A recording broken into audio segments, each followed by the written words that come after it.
When the waiter asked for my order at our anniversary dinner, my husband said, "She's not eating. She didn't contribute to the bill." "I'll have water," I said to the confused waiter while my husband Paul handed back my menu to him without letting me look at it. We were at the steakhouse he'd picked for our 10th anniversary, and he'd made reservations without telling me there would be conditions attached. The waiter stood there awkward, holding his pad. "Ma'am, would you like to see the menu?"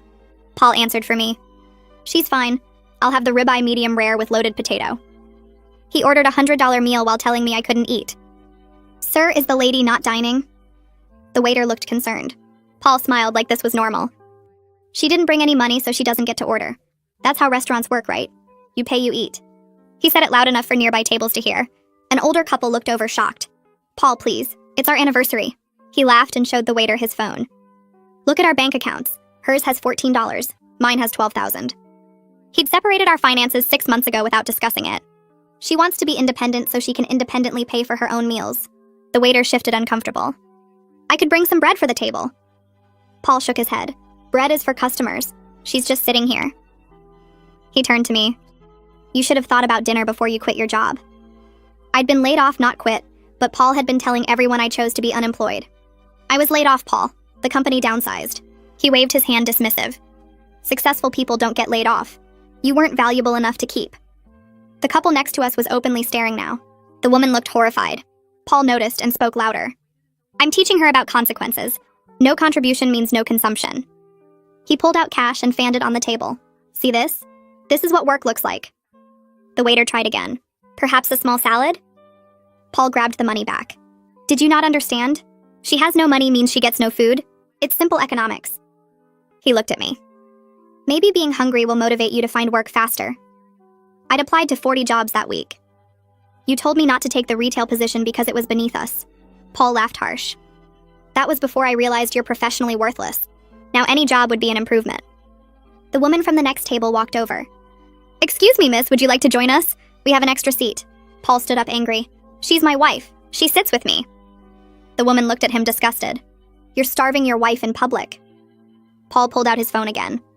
"I'm teaching financial responsibility." He showed her something on the screen. "This is her spending from last month? $60 on groceries."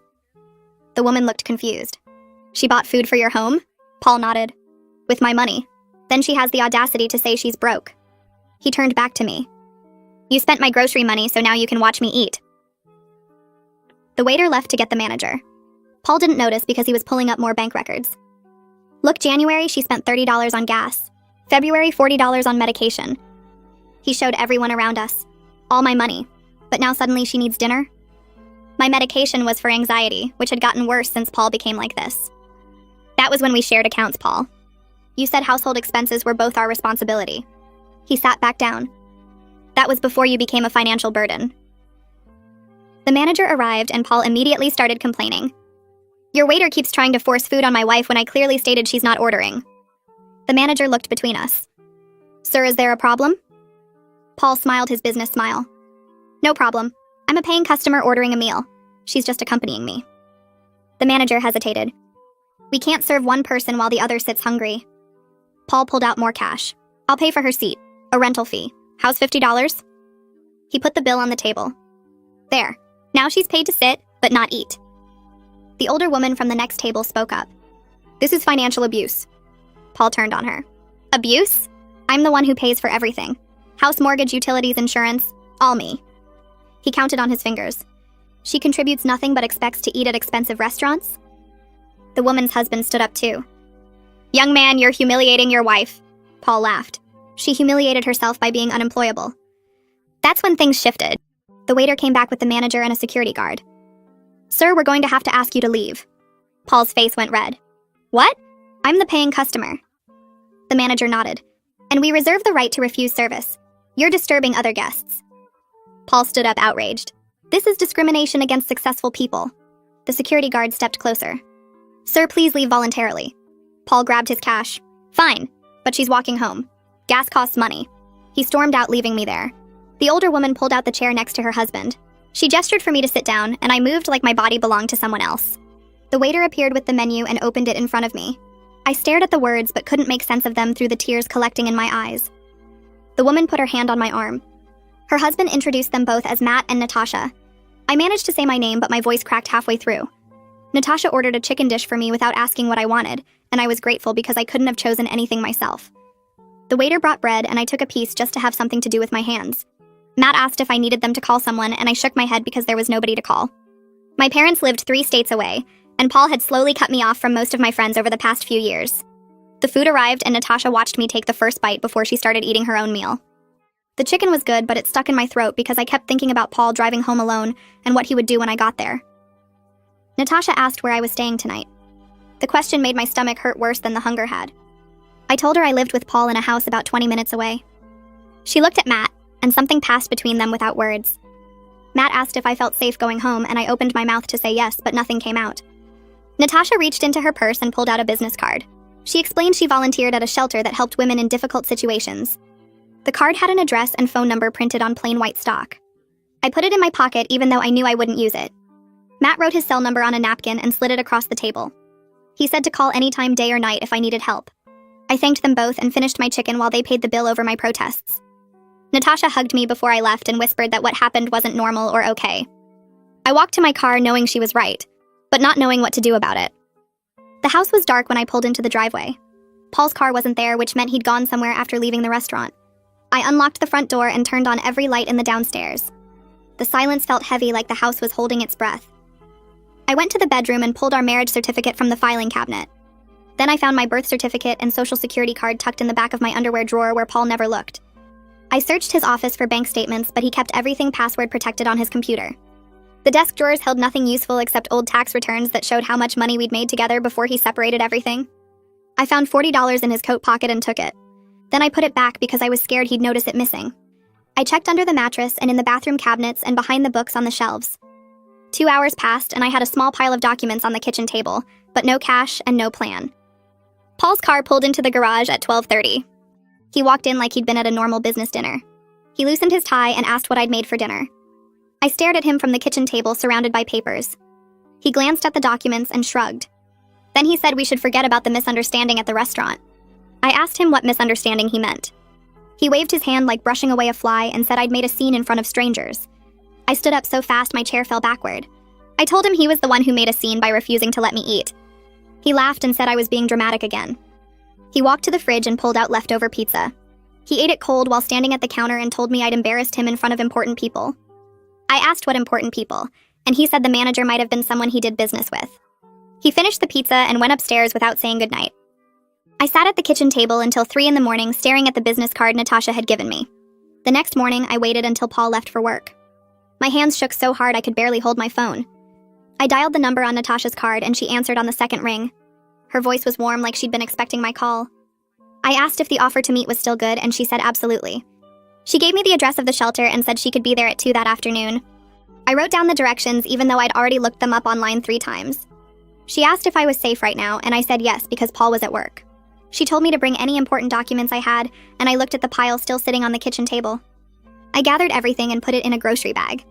Then I spent 4 hours cleaning the house because I didn't know what else to do with myself. The shelter was in a converted office building downtown. I parked 2 blocks away because I was afraid someone would see my car. Natasha met me at the front door and led me to a small room with a couch and some chairs. A woman named Chloe introduced herself as one of the counselors. She had kind eyes and a notebook she didn't write in. She asked me to tell her what brought me there and I started with the restaurant. But as I talked, it came out that Paul had been controlling money for years. He'd always handled the finances because he said he was better with numbers. He'd made me ask permission to buy things even when I was working. He'd questioned every purchase and made me return things he deemed unnecessary. When we had joint accounts, he'd monitor every transaction and call me at work if I spent money without telling him first. Separating the accounts 6 months ago wasn't the start of the problem. It was just the latest step in something that had been happening since we got married. Chloe explained this was financial abuse and I started crying because I'd never had words for it before. Chloe gave me a folder full of information about legal help and housing assistance. She said the first step was getting my own bank account that Paul couldn't access. Natasha offered to drive me to a bank across town where Paul didn't have any accounts. We went that afternoon and I opened a checking account with $20 that Natasha gave me as a donation. The bank representative asked if I wanted checks or just a debit card. I chose just the card because I didn't want anything with my name and address that Paul might find. The card was bright blue and had my name printed on it. I held it in my hand and felt something shift inside me. It wasn't much money, but it was mine. Paul couldn't see the balance or question how I spent it. Natasha drove me back to my car and hugged me before I left. She made me promise to call her if anything got worse. I got home before Paul and hid the debit card in a tampon box under the bathroom sink. He came home at 6 and went straight to the living room. I followed him and found him on the couch with the remote control. I tried to log into Netflix on my phone and got an error message. I asked Paul if something was wrong with the account. He smiled without looking at me and said he'd changed all the passwords. I asked why, and he said because I didn't contribute to those bills either. He'd changed Netflix and Hulu and the Wi-Fi password. He told me the new Wi-Fi password cost $50 if I wanted it. I went upstairs and used my phone data to look up free Wi-Fi locations. The library had it, and so did the coffee shop 2 miles away. I could live without Netflix, but I needed internet to apply for jobs. Paul called up the stairs asking what I was making for dinner. I didn't answer. 3 days later, Paul announced he had a business trip. He'd be gone for 4 days, and he said it like a parent sending a child to their room. He packed his suitcase and left at 6 in the morning without saying goodbye. I waited until his car disappeared down the street. Then I pulled out my phone and started taking pictures. I photographed every bank statement I could find in his office. I took screenshots of old emails where we'd discussed having joint finances. I recorded the dates when he'd separated our accounts and changed the passwords. I found receipts showing he'd spent $300 at a bar the same week he told me we couldn't afford groceries. I photographed the hole he'd punched in the wall last month during an argument. I backed everything up to a cloud storage account he didn't know about. By the end of the first day, I had over 100 photos documenting his spending versus mine and his pattern of control. My phone rang on the 3rd day of Paul's trip. The caller ID showed a name I hadn't seen in months. Laura was my former coworker from the job I'd been laid off from. She asked how I was doing, and I tried to say fine, but instead I started crying. Everything came out in a rush about the restaurant and the money and Paul's trip and the shelter. Laura listened without interrupting, and when I finished, she said she was coming over. She arrived 20 minutes later with coffee and her laptop. She said we were updating my resume right now. We spent 3 hours rewriting my work history and making it look professional. Laura said her new company was hiring and she'd put in a word for me. She also knew 2 other places looking for administrative help. By the time she left, I had applications ready to submit to 3 different jobs, and my resume looked better than it ever had. Laura hugged me at the door and made me promise to keep her updated. I watched her drive away and felt something I hadn't felt in months. It might have been hope. Laura called the next morning with a list of companies looking for people to hire. She'd sent my resume to her boss and 2 other places she knew about. One interview was scheduled for tomorrow at 2 and another for Thursday morning. The 3rd company wanted to do a phone call this afternoon. I wrote everything down on a notepad I'd hidden under my mattress where Paul wouldn't find it. Laura asked if I needed a ride to any of the interviews, and I said yes because I couldn't risk Paul seeing me dressed up getting into a car. She said she'd pick me up at the library both days since I'd told Paul I was spending time there anyway. I met Chloe at the shelter that afternoon to practice answering interview questions. She had a list of common ones printed out, and we went through each response until I stopped shaking when I talked about my skills. The hardest question was explaining why I left my last job. Chloe told me to keep it simple and professional without mentioning Paul or the financial problems.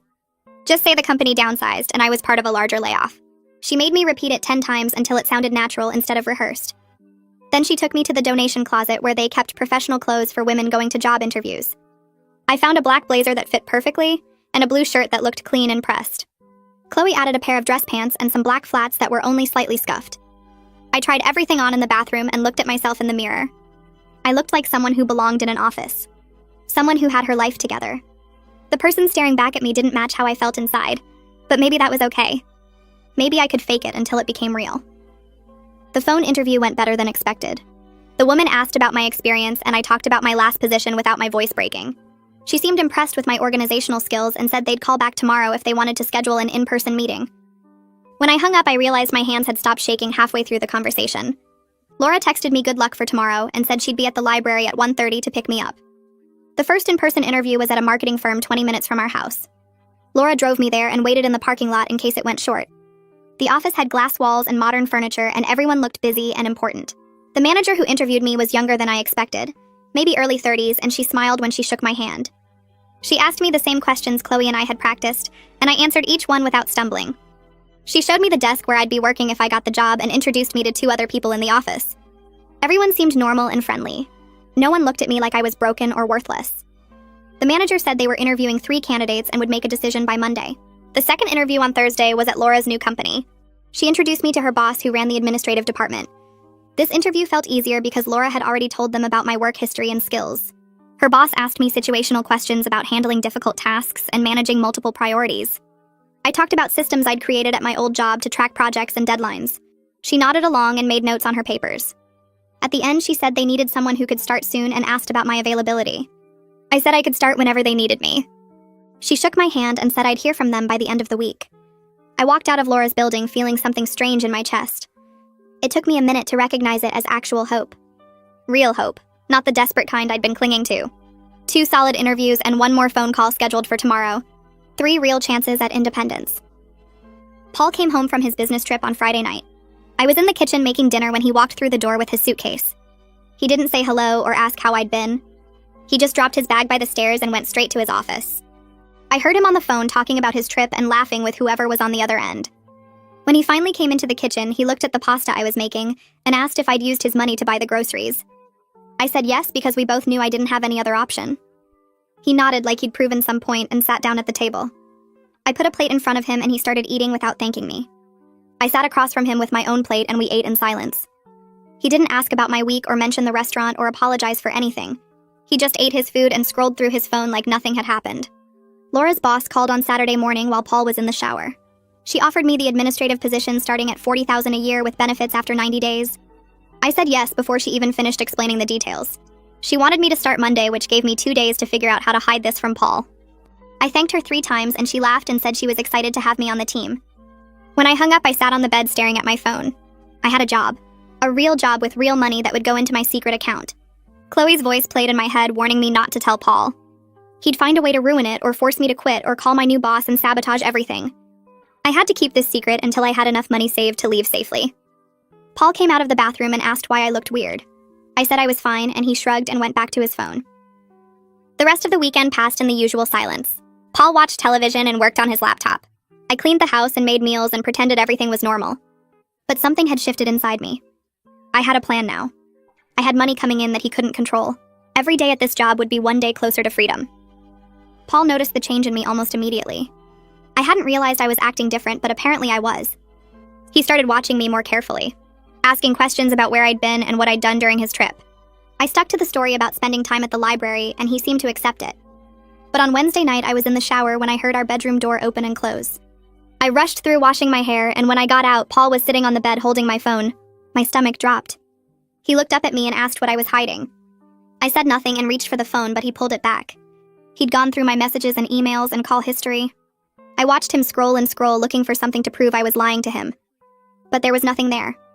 I'd been using Natasha's phone to text Laura and Chloe. All my job emails went to an account he didn't know about. My phone was clean. He finally tossed it on the bed and said I seemed different lately. Happier. He wanted to know why. I said I wasn't different, and he laughed and said I was definitely hiding something. Then he left the room and I sat on the bed shaking. That had been too close. I needed to be more careful about acting normal around him. Monday morning, I woke up early and got dressed in the bathroom so Paul wouldn't see my work clothes. I put on the blazer and pants from the shelter donation closet and looked at myself in the mirror. Professional, capable, employed. I put everything in my purse and walked downstairs in regular clothes. Paul was already up drinking coffee. He asked where I was going so early, and I said the library opened at 9 and I wanted to get there when it was quiet. He nodded and went back to his phone. I drove to the library and changed in their bathroom, then drove to Laura's company. My first day went smoothly. Her boss showed me my desk and the filing system and introduced me to everyone in the office. I spent the morning learning their software and organizing old files. Laura brought me coffee at lunch and asked how it was going. I said great and meant it. By the end of the day, I'd set up my direct deposit into my secret bank account. The money would hit in 2 weeks. Real money that Paul couldn't touch or control or use against me. I changed back into regular clothes in the library bathroom before going home. Paul was already there making dinner, which was unusual. He asked about my day at the library, and I said it was fine. Quiet. I'd read some books and used their computers. He seemed satisfied with that answer. This became my routine. Wake up early, change at the library, work all day, change back before going home. Paul never questioned it. He seemed pleased that I was doing something productive with my time, even if it was just volunteering. 2 weeks passed without incident. I got my first paycheck deposited and watched my secret account grow. $400 after taxes. It wasn't much, but it was mine. I could feel the chains loosening just slightly. Then Paul found my pay stub. I'd been so careful about everything else, but I'd left it in my coat pocket after checking it during lunch. He was home early on a Thursday, and I heard him yelling before I even got through the door. He was standing in the living room holding the paper, and his face was red. He demanded to know what this was, and I tried to take it from him, but he held it over his head. He'd found out I was working, making money, lying to him for 2 weeks. I said I was going to tell him, and he laughed harsh and mean. He read the pay stub out loud, including my salary and the name of the company. Then he pulled out his phone and said he was calling my boss right now. He was going to tell them I was mentally unstable and shouldn't be employed, that I'd lied on my application, that I was stealing from the company. I watched him dial and something inside me broke. Not in the sad way, in the way that made me finally stand up straight and look him in the eye. I told him to put the phone down. He looked surprised and kept dialing. I said it again louder. I was keeping the job. He could call whoever he wanted, but I wasn't quitting. His face went from red to purple and he stepped toward me fast. His fist went past my head and punched the wall so hard it left a hole in the drywall. He said I'd regret defying him and stormed out of the house. I stood there staring at the hole next to where my head had been and my whole body started shaking. That could have been my face. That should have been my face. He'd missed on purpose this time, but next time he might not. I packed my bags that night while Paul slept and left before sunrise. Natasha answered her phone on the first ring even though it was barely 6 in the morning. She gave me her address and told me to come straight over. Matt made coffee while I sat at their kitchen table shaking and crying and trying to explain what happened with the pay stub. Natasha called Michelle Bright, the attorney, and got me an appointment for that same afternoon. Michelle's office was small but professional, and she listened to everything without interrupting. She explained what legal separation meant and how we could get a restraining order based on the hole Paul punched in the wall. I showed her the photos I'd taken and she nodded and said we had a strong case. The paperwork took 2 hours to fill out, and Michelle said she'd file it first thing Monday morning. Paul would be served at his office, which she said was important because it would create a public record. I stayed with Natasha and Matt for 3 weeks while the legal process moved forward. Paul sent hundreds of texts alternating between apologies and threats.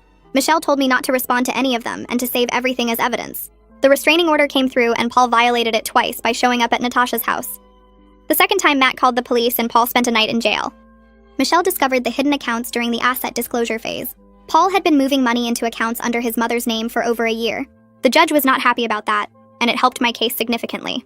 3 months after I left, I signed a lease on a small apartment across town. It was just a studio, but it was mine and Paul didn't know where it was. My job had given me a raise after my probation period ended, and I could afford the rent plus groceries and utilities. I started seeing a therapist every Tuesday evening and my new health insurance covered most of the cost. Paul's lawyer kept pushing for reconciliation meetings, but Michelle shut them down every time. 6 months after that anniversary dinner, I sat in Michelle's office signing the final divorce papers. The settlement gave me half of everything, including the hidden accounts and Paul's retirement fund. Michelle had fought hard for every dollar and won. I walked out of that office legally free and financially stable for the first time in years. Natasha threw me a small celebration dinner that night with just her and Matt and Laura. We ate good food and laughed, and I felt lighter than I had in forever. Some days were still hard when the anxiety hit, or when I saw couples at restaurants. But I had my own money and my own space, and people who actually cared whether I was okay. I was building something new, and it belonged completely to me.